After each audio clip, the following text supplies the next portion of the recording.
Hello everyone, welcome back to the channel. I am Matt Capper. This is another video on Raid Shadow Legends. Today, feels like old times. Been a long time since I've done this. I thought I'd go over the highlights. I know we're a day late, dollar short, that sort of thing. I also did see that there's a new champion in the fray. A Bannerlord champion. What do they call those? A banner champion, whatever for Dwarven faction. I don't have the information on that, so you'll have to hunt that out. But what I do have information on is the update highlights for 1020. Also, my beautiful videos. You can see we're starting to amass the I built them so you don't have to 2025 and Raid free-to-play challenge 2025 on the channel. So if you want to check those out, we've got 3 so far in the I built them series.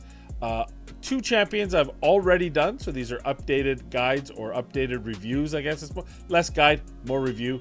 And then the, of course, I'm covering most of it, but the free-to-play challenge, we've gotten 3 updates. And let me tell you, the 4th update is I'm angry with Hell Hades because he went and pulled champions that are useful without spoiling, just useful champions. And I pulled Tarshan.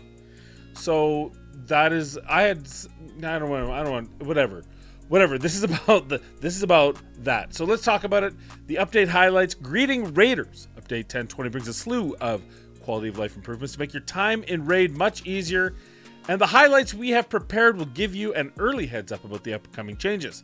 Hydra quick battles may be the most significant thing on our list, but super raids for campaign stages, clan level increase, AI improvements, UI changes, and more should not be overlooked either. Let's take a closer look first. Hydra quick battles. This is a big one. I got thoughts, but I'll read this first. Reducing the time required to deal with Hydra is among the most frequent requests we've heard from the community, and now we have a solution. As promised in the 8th episode of What's Next in Raid, Hydra quick battles are coming to the game, and here's how they will look. Quick battles will be available once you've dealt enough damage to receive the highest value chest with just 1 key on a specific difficulty. Doing so will immediately unlock quick battles for that difficulty and every difficulty below it. Once unlocked, you will have a total of 5 quick battles available per weekly Hydra cycle. Overall, not 5 per difficulty. Why they made I don't know why they made that choice. My theory is that this might be server intensive, although I'm sure most of the work is done client side until the results. I suspect. I would suspect. So I don't know. It just seems like, I know you don't want it to be infinite, but why not 5 per difficulty? I don't understand why the distinction and why the decision, but that's par for the course. Once activated, quick battles will launch a background auto mode fight against the Hydra to calculate the results. This may take up to several minutes, depending on the number of turns your team can survive. Then you can either commit a Hydra key and keep the results or discard them without spending the key. You will see an info pop-up on the team selection screen before the battle. Tapping will give you the refresher on how it works and how many quick battles you have remaining. Important disclaimer: Hydra quick battles will become available on 12 UTC of the day of the update, which means some players will get the Hydra weekly cycle reset before that. Keep an eye on the news in-game and don't spend your Hydra key immediately if you want to test the quick battles ASAP. So here's my thoughts. Overall, love it. I wish you had this for everything. I wish that you had this for dungeons. I wish this had this for all the old content in the game. I wish you had it for going up the levels. I know you have it on Doom Tower where you can auto battle, but let's just do it one step further. Just do it. Once you've completed the whole thing, just do it. And if it fails, right? It fails, kicks out, right? Same with dungeons. If you do a quick, I want to do 100 battles, quick battle, and it fails on one of them, it kicks it out and goes, too bad. Your team sucks. You don't get it.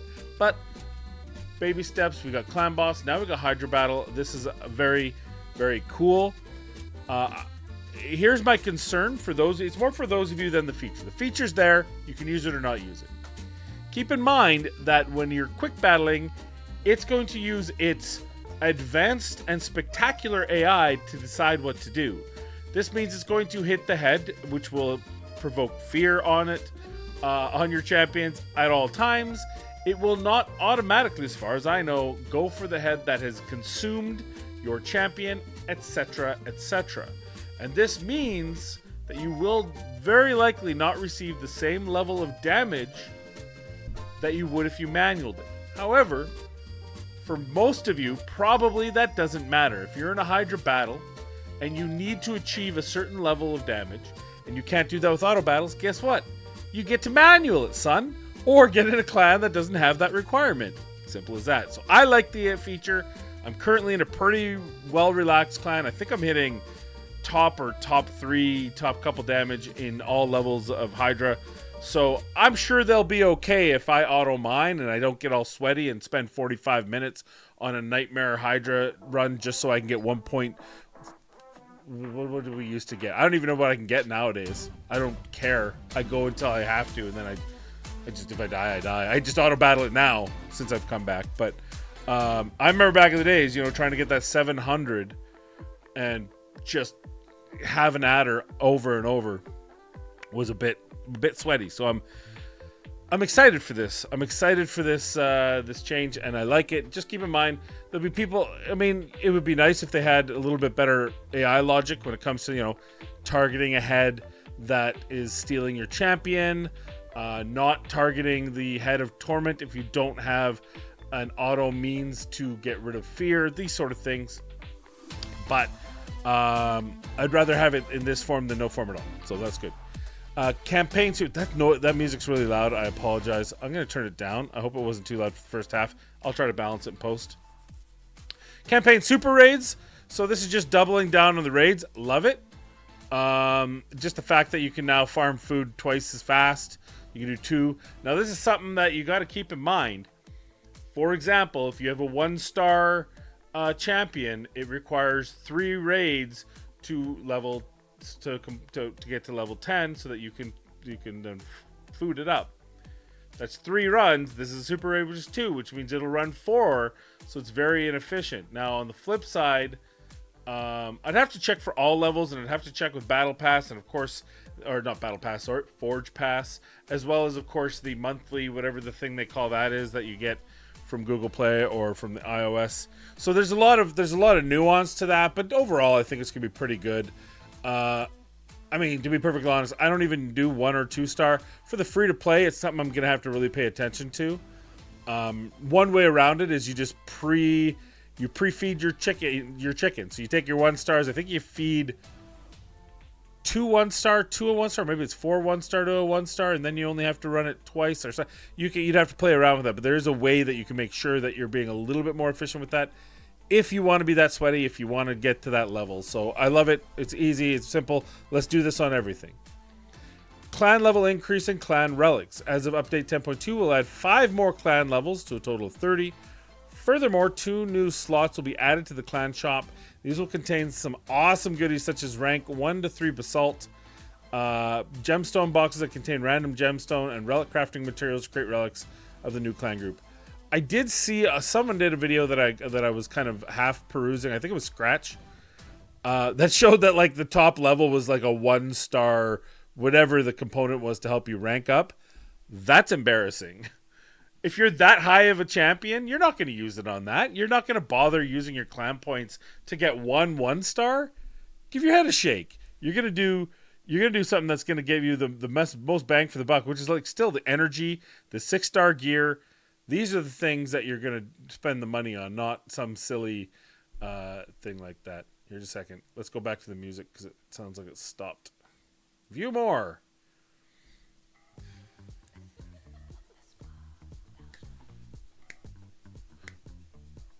Nespa. Anyway. Okay. What do we next on Clan Rex? So we'll see what that does. Maybe they'll tweak it. For the sake of convenience, we'll add champion names and factions to Soul Collection, Soulstone 10x summons, and limited summon event in the Ultra Soul. Okay. 20 champions will have their AI adjusted to perform better in auto battles, including Hydra battles. Well, that's nice. So I'll be a separate article. I'll be interested to see that because we were just talking about that up above. So if they do improve some of the AI, these are going to be on specific champions that are dumb, probably. It's similar to like when Coldheart hits her A3 into the shield, the Fire Knight. They changed the AI logic so when the shield's closed. Which, can you do that for other champions too, please? Have them default to their A1, or at least have have a click thing when the shield's closed. They use their A1 unless you override it, which you can do with Cold Heart too if you really wanted to slam into the shield with her. I'm just saying, that's like, she's not the only champion. Another change we'll implement is to make sure a champion skill states they are immune to certain debuffs or effects, that they are truly immune to those things. When a champion that they're truly immune. If another skill states that it'll place guaranteed debuffs, ignore a portion of the target's resistance, or ignore block debuffs buffs, it will still not bypass immunity. Okay.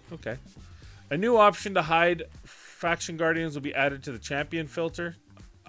Don't know why, because half my faction guardians are champions I use. Tapping the champions button on the team selection screen in Doom Tower, Secret Rooms, and Faction Wars will take you to the champions window with the champion filters already active. That's nice. Added new avatar frames.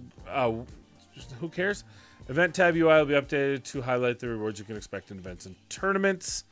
And then we've got a couple of champion buffs, which look pretty good. So Constantine, I don't believe, maybe I did finally pull him. No, I don't think I did. Constantine, Vlad's buddy. He attacks one enemy, places the target, places 6%. So he used to, on his Sword of Suns, attack one enemy, places an extra hit if the target is under any debuff. Now, places 6% decreased defense debuff for 2 turns. This debuff cannot be resisted when Vlad's on the same team. Places an extra hit if the target is under any debuff. So,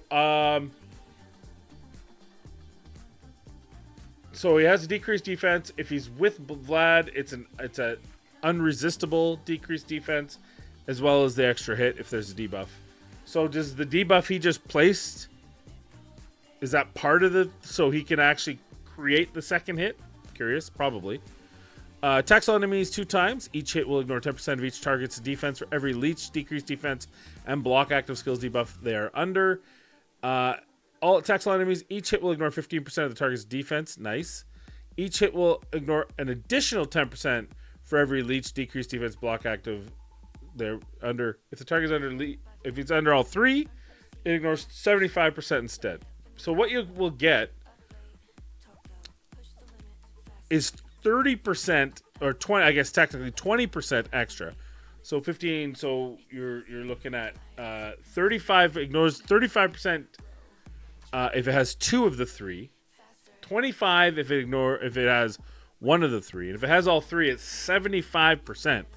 So what I would say is, if you build the team right around this is a guy you no longer need to build, or you just build him in lethal, and you don't need Helm Smasher, so you can put a little bit more consistent debuff there, T6 there.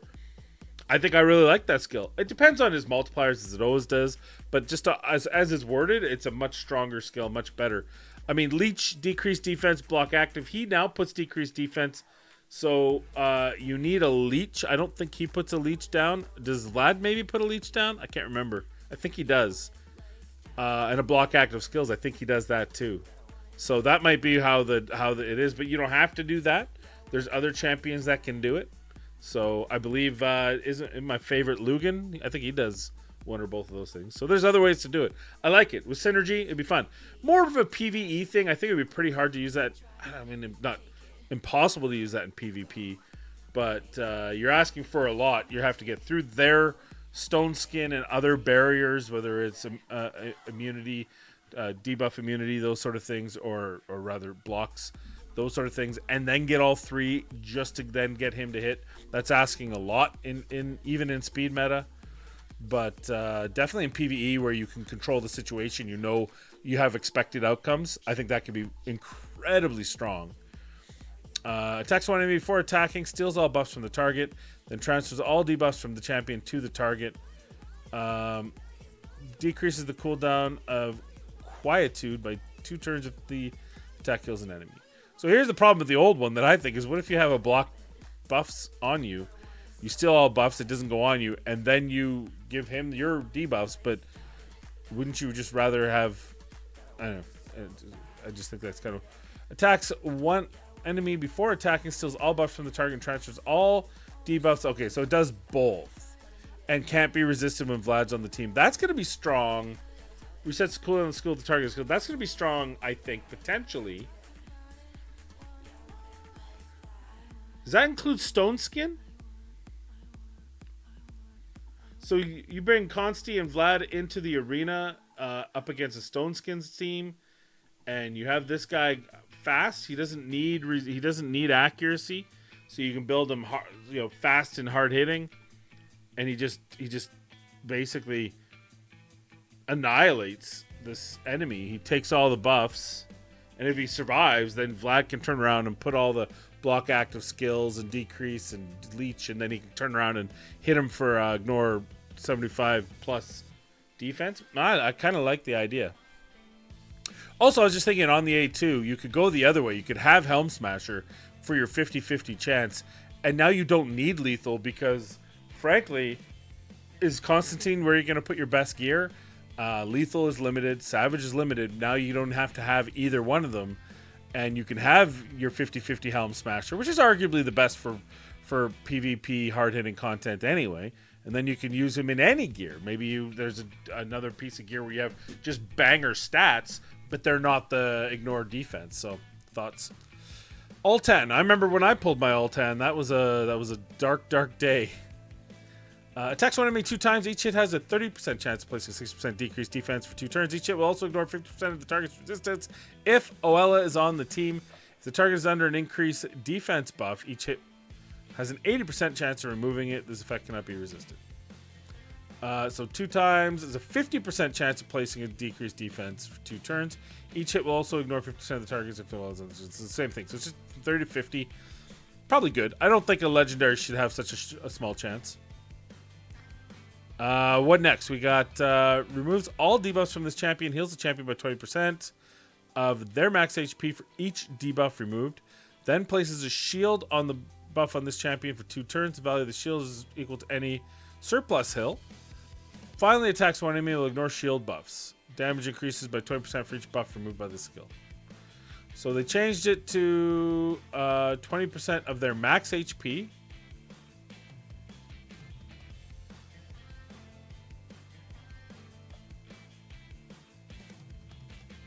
Well, how is that? That just feels like they just reworded it.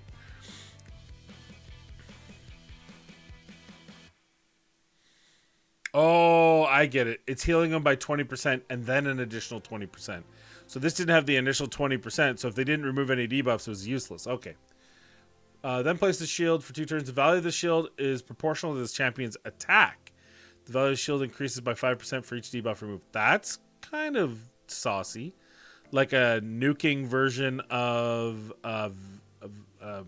Valkyrie.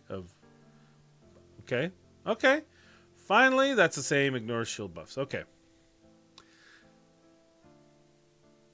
Attacks all enemies had 100% chance of placing a sleep debuff for 1 turn. Will ignore 50% of the target's resistance if OL is on the same team.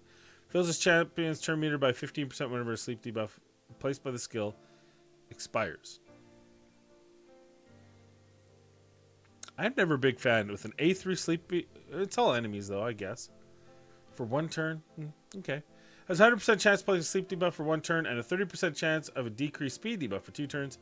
If Oella is on the same team, we'll place a stun debuff instead of sleep. Ignore 50% of the target's resistance. Fills his champion's turn by 15 whenever sleep or stun placed by the skill expires. If she's on the same team, grants this champion an extra turn. Damage multiplier increased. Okay, that'll be interesting. It'll have to be tested. We don't have it at that server, so we'll have to wait till it actually goes into effect. But overall, I think it sounds pretty good. I think I kind of want more quality of life. I always feel like they drop 1 or 2 good things when there's like 20 things on our wish list. But thus is the way of these games. So I'll take it. I like it. What do you think? Let me know in the comments down below. Also, be sure to check out some of the other videos we put up. We did a reaction to the latest Godforge footage from Simon. We also, on my other channel, have a King Arthur, and will soon have another Watcher of Realms video up and ready to go. And of course, I have a 3rd channel. It's kind of a hobby channel. It's called A&R Travels, where Amanda and myself, Mrs. Capper, if you've ever been to live streams, you know who she is. She's also been on the channel and pulled charge with me, my wife. We are doing a travel vlog, so feel free to reach out to that. Information, all that will be in the description down below for both the A&R Travels channel and the mobile gaming channel, so please check those out. But for more raid content, including I Built Them So You Don't Have To, and the free-to-play 2025 struggles, because I can't seem to pull a good, strong champion since Taragi in this game, please stay tuned right here, and we'll get another one out for you within the next couple of days. Thank you for watching. Please be kind, be safe. We'll see you in the next video.